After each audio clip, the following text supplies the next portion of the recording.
Hello student, आज हम पढ़ेंगे क्लास 12th का आव्यूह लेक्चर 3। देखिए, स्तंभ आव्यूह या स्तंभ सदिश के सकते। तो जिस आव्यूह में आव्यूह में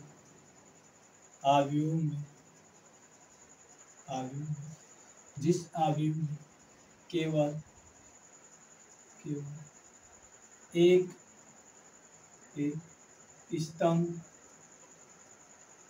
स्तंभ हो, उसे स्तंभ आव्यूह या स्तंभ सदिश कहते हैं। देखिए एग्जाम्पल देखिए कहा कि जिस आव्यूह में ठीक केवल एक ही स्तंभ हो उसे स्तंभ आव्यूह या स्तंभ सदिश कहते हैं। जैसे एग्जाम्पल में देखिए 4 2। देखिए इसको हम लोग केवल एक इसमें स्तंभ दिखाई दे रहा है, ऊर्ध्वाधर केवल एक ही लाइन दिखाई दे रही है, तो इससे हम लोग क्या कहेंगे, स्तंभ आव्यूह या स्तंभ सदिश। ये कितने क्रम या कोटि का होगा, 2 गुणे 1 का।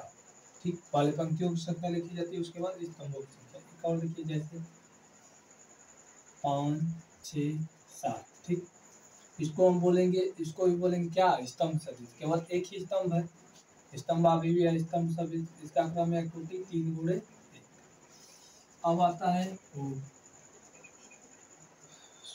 शून्य आव्यूह या रिक्त आव्यूह। शून्य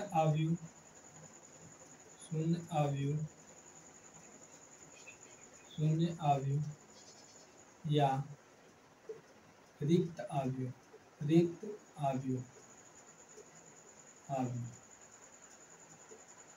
देखिए शून्य आव्यूह या रिक्त आव्यूह, जिस आव्यूह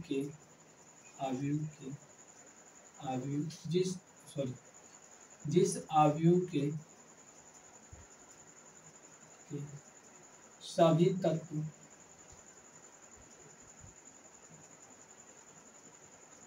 चाहे प्रत्येक तत्व या सभी तत्व शून्य होते हैं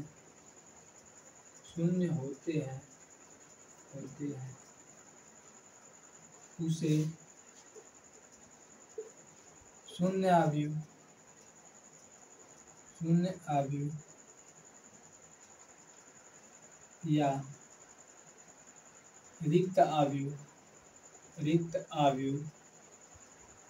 रिक्त आव्यूह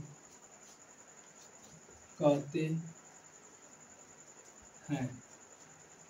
देखो जिस आव्यूह के सभी तत्व क्या होते हैं, शून्य होते हैं, उसे शून्य आव्यूह या रिक्त आव्यूह कहते हैं। एग्जाम्पल देखिए जैसे देखिए 0 0 0। इस आव्यूह की क्या है, सभी तत्व या प्रत्येक तत्व क्या है, 0 है। तो ये कैसा आव्यूह होगा, शून्य या रिक्त आव्यूह होगा। इसका क्रम या कोटि पूछे तो 1 गुणे 3, एक पंक्ति 3 स्तंभ। ठीक, दूसरा जैसे देखिए 0 0 0 0 0 0 0 0। इसमें देखिए, इसमें सभी तत्व इसके क्या है, शून्य है, तो इसको भी शून्य या रिक्त आव्यूह बोलेंगे। इसका क्रम या कोटि पूछे तो 4 गुणे 2 का, क्योंकि इसमें 4 पंक्तियां हैं, 2 स्तंभ है। ठीक, अगला हेडिंग डालिए इकाई या तत्समक आव्यूह। नोट्स बनाते रहिए। ठीक, अभी हम लोग थ्योरी कंप्लीट कर रहे हैं, उसके बाद हम लोग प्रश्नावली हल करेंगे। नोट्स बनाते रहिए। देखिए इकाई या तत्समक आव्यूह, इकाई या तत्समक आव्यूह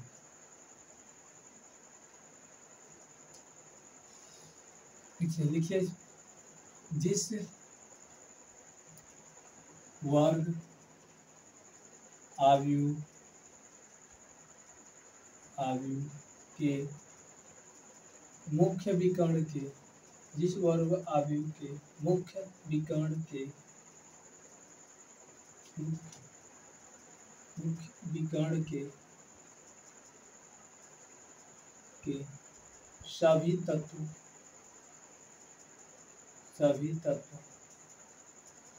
एक इकाई हो, इकाई चाहे एक इकाई हो तथा शेष सभी तत्व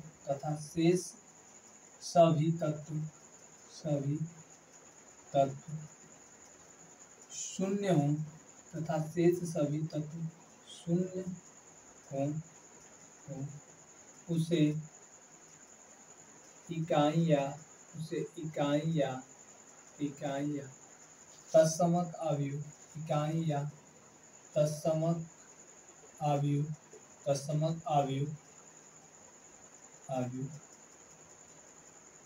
कहते हैं। इसे आई से कैपिटल आई इसे आई से प्रदर्शित करते हैं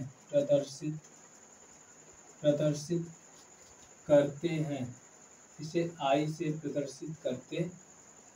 देखिए जिस वर्ग आव्यूह के, ठीक है ना, जिस वर्ग आव्यूह के मुख्य विकर्ण के सभी तत्व इकाई या एक हो उसे हम लोग का इकाई या एक हो, शेष सभी तत्व क्या हो शून्य हो उसे इकाई या तत्समक आव्यूह करते हैं। इसे आई से प्रदर्शित करते हैं। जैसे एग्जाम्पल में देखिए,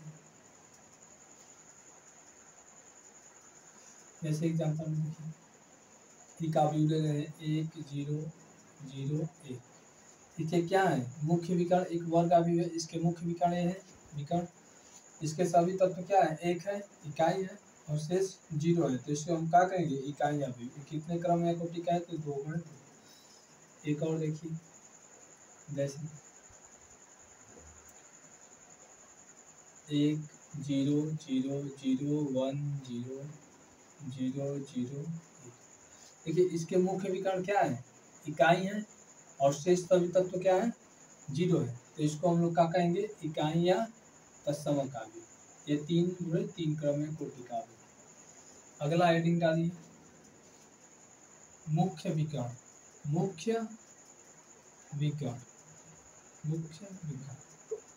देखिए जिस वर्ग आव्यूह के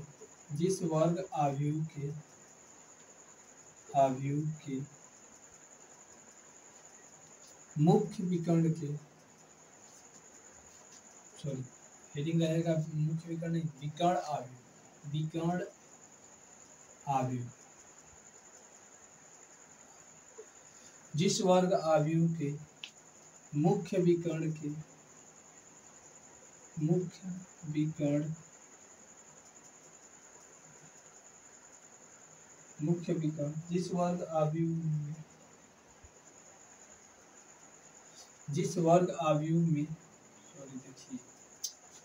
जिस वर्ग आव्यूह में मुख्य विकर्ण के सभी तत्वों को छोड़कर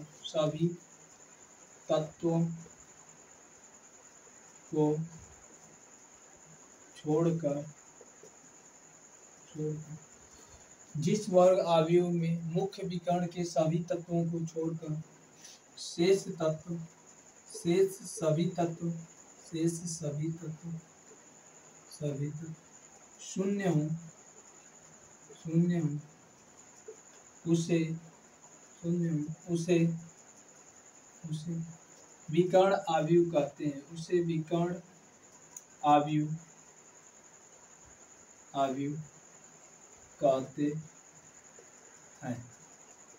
देखिए एग्जाम्पल इसका, इसमें कहा है विकर्ण आव्यूह में जिस वर्ग आव्यूह में मुख्य विकर्ण के सभी तत्वों को छोड़कर, ठीक है ना, शेष तत्व का शेष तत्व शून्य हो उसे हम लोग क्या कहेंगे विकर्ण आव्यूह कहेंगे। जैसे एग्जाम्पल में देखिए 4 0 0 2। इसको देखिए इसके मुख्य विकर्ण को छोड़कर सभी तत्व क्या है शून्य है, तो इसको हम लोग विकर्ण आव्यूह कहेंगे। इसका क्रम या कोटि 2 × 2 है। इकाई आव्यूह भी, ठीक है ना, विकर्ण आव्यूह होता है, ठीक, लेकिन विकर्ण आव्यूह में अलग अलग तत्व हो सकते हैं मुख्य विकर्ण के। जैसे 3 0 0 0500007। ठीक, इसके मुख्य विकर्ण के सभी तत्वों को छोड़कर शेष सभी तत्व क्या है, शून्य है, तो इसको हम लोग क्या कहेंगे, विकर्ण अवयव। इसका क्रम या कोटि 3/3 क्रम या कोटि। ठीक, अगला हेडिंग डालिए।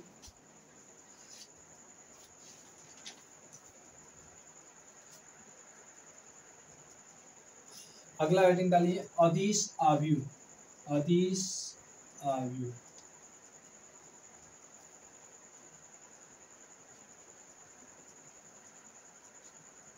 अगला हेडिंग है अदिश आव्यूह। अदिश आव्यूह,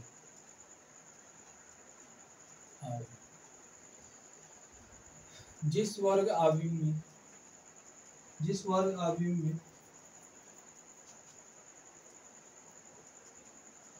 जिस वर्ग आव्यूह में जिस वर्ग आव्यूह में मुख्य विकर्ण के मुख्य विकर्ण के सभी तत्व बराबर मुख्य विकर्ण के सभी तत्व बराबर तथा शेष सभी तत्व शून्य हो उसे अदिश आव्यूह कहते हैं। उसे अदिश आव्यूह कहते हैं।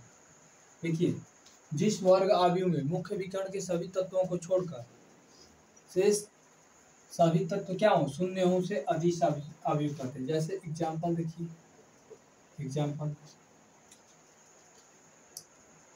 मुख्य विकर्ण के सभी तत्व क्या होने चाहिए, बराबर होने चाहिए। जैसे 3 0 0 0 3 0 0 0 3, इसके मुख्य, ये देखिए एक आव्यूह है, इसका क्रम या कोटि 3/3 का होगा। इसके मुख्य विकर्ण के सभी तत्व क्या है, बराबर है, तो इसे हम क्या कहेंगे, अदिश आव्यूह। मुख्य विकर्ण के सभी तत्व बराबर है। जैसे एग्जाम्पल एक और दे लीजिए, K0 K, ठीक, इसके भी क्या है, मुख्य विकर्ण के सभी तत्व क्या है, बराबर है, तो और सभी तत्व 0 है, तो इसे हम लोग विकर्ण आव्यूह कहेंगे और अदिश आव्यूह कहेंगे। एक का क्रम या कोटि 2/2। ठीक, अगला देखिए उप आव्यूह।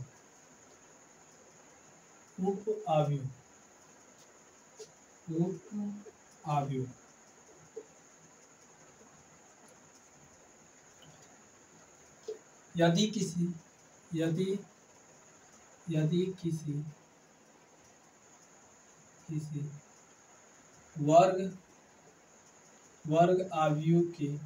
वर्ग आव्यूह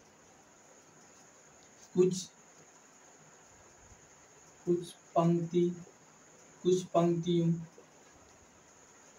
तथा स्तंभों को छोड़कर, यदि किसी वर्ग आव्यूह के कुछ पंक्ति तथा स्तंभों को छोड़कर शेष तत्व उस आव्यूह का उप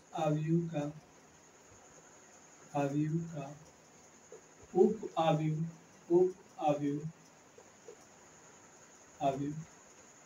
कहलाते हैं। देखिए, का यदि किसी वर्ग आव्यूह के कुछ पंक्तियां तथा कुछ स्तंभों को छोड़कर शेष तत्व उस आव्यूह का उप आव्यूह कहलाते हैं। जैसे एग्जांपल में देखिए, जैसे एक हम आव्यूह ले रहे हैं, 5 6 8 3 2 6 7 2, एक ही आव्यूह ले लें। ठीक, इसका अगर हम उप आव्यूह पूछे, एक आव्यूह है एक, इसका अगर हम उप आव्यूह पूछे, उप आव्यूह तो देखिए इसका उपावयव क्या होगा, इसमें कुछ पंक्ति या कुछ स्तंभों का कार्य कर रहे हैं, हम छोड़ दे रहे हैं, तो इसका उपावयव हो जाएगा 2 6 2 9। ठीक, अगर इस आव्यूह का हम उप आव्यूह कहें तो ये हो जाएगा। इसमें देखो पहली पंक्ति और पहले स्तंभ को क्या किए हम छोड़ दिया, उससे सभी तत्वों को लिख दिए, तो ये इसका उप आव्यूह कहलाएगा। आव्यूह ए का ये उप आव्यूह होगा। ठीक, इसका क्रम या कोटि 3 × 3 का होगा, इसका 2 × 2। अगला हेडिंग डालिए, त्रिभुज आव्यूह। अगला हेडिंग डालिए, त्रिभुज आव्यूह। नोट्स बनाते जाइए एकदम बढ़िया से। ठीक, और पूरा कंप्लीट मैथ हमारे प्ले लिस्ट में आप लोगों के मिल जाएगा, आप लोगों को 12th का। हेडिंग डालिए, त्रिभुज त्रिभुज आव्यूह। त्रिभुज आव्यूह। देखिए त्रिभुज आव्यूह 2 प्रकार के होते हैं। त्रिभुज आव्यूह 2 प्रकार के होते हैं। पहला होता है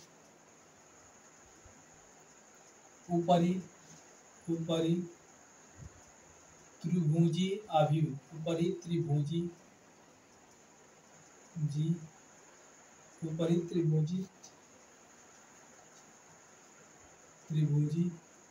आव्यूह।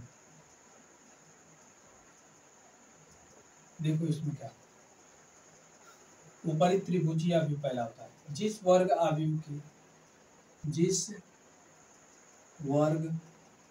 आव्यूह के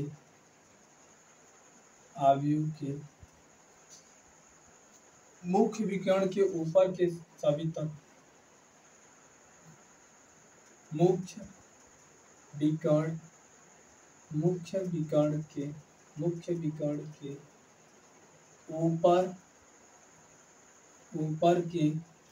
ऊपर के सभी तत्वों को छोड़कर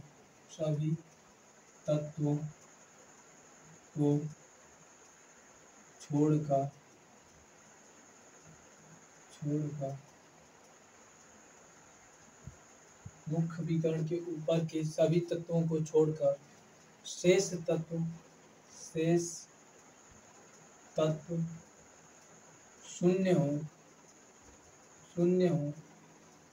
उसे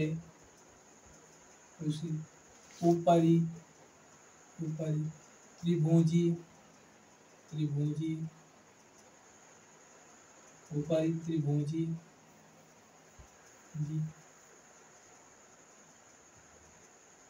आव्यूह कहते हैं। देखिए इसमें क्या है, जिस वर्ग आव्यूह के मुख्य विकर्ण के ऊपर के सभी तत्वों को छोड़कर, ठीक है ना, शेष तत्व क्या हो, शून्य हो, उसे ऊपरी त्रिभुज आव्यूह कहते हैं। जैसे एग्जांपल में देखिए, एक हम आव्यूह ले रहे हैं, इसका मुख्य विकर्ण 2 3 5 0 0 4 6 0 0 9। इसके क्या है, मुख्य विकर्ण, यहाँ से मुख्य विकर्ण के ऊपर के सभी तत्वों को छोड़कर, ठीक, और शेष तत्व क्या है, 0 है, तो इसको हम क्या कहेंगे, ऊपरी त्रिभुज आव्यूह। ठीक, इसका क्रम या कोटि 3 × 3 का होगा। एक और आव्यूह हम ले रहे हैं, जैसे 5 6 9 4 3 0 3 2 1 0 0 0 0 5 6 0 0 0 2।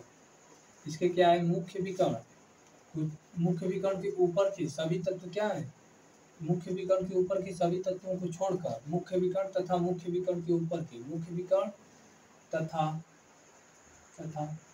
मुख्य विकर्ण के ऊपर के सभी तत्वों को छोड़कर, ठीक है ना, शेष सभी तत्व क्या है, 0 है, तो इसे हम लोग क्या कहेंगे, ऊपरी त्रिभुज आव्यूह कहेंगे। इसका क्रम या कोटि 4 × 4 का होगा। ठीक, अब लिखते हैं अगला, दूसरा है निम्न त्रिभुजी आव्यूह।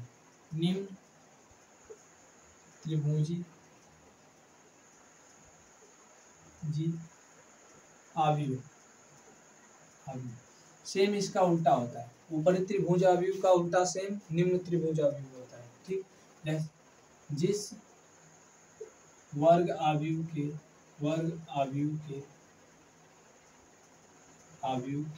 जिस वर्ग आव्यूह के मुख्य विकर्ण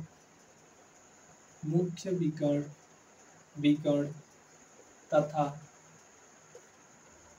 मुख्य विकर्ण के नीचे के मुख्य विकर्ण के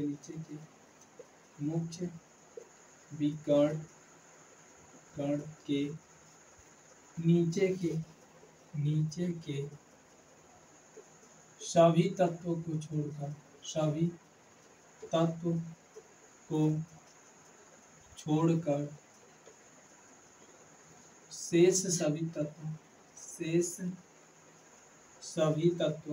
शेष सभी तत्व शून्य हो उसे निम्न त्रिभुज आव्यूह कहते हैं। उसे निम्न त्रिभुज आव्यूह कहते हैं। निम्न त्रिभुज आव्यूह कहते हैं। जैसे एग्जाम्पल में देखिए इसका निम्न त्रिभुज आव्यूह का, इसमें कहा है कि मुख्य विकर्ण के नीचे के सभी तत्व तथा मुख्य विकर्ण को छोड़कर शेष सभी तत्व क्या होते हैं, जीरो होते हैं। उसे हम लोग कहते हैं निम्न त्रिभुज आव्यूह। ठीक,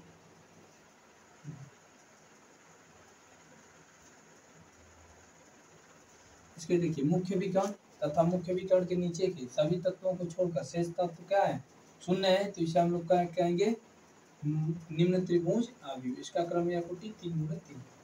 ठीक, तो हमारे चैनल को सब्सक्राइब कीजिए और कमेंट करके बताइए आपको ये क्लास कैसा लगा। ठीक।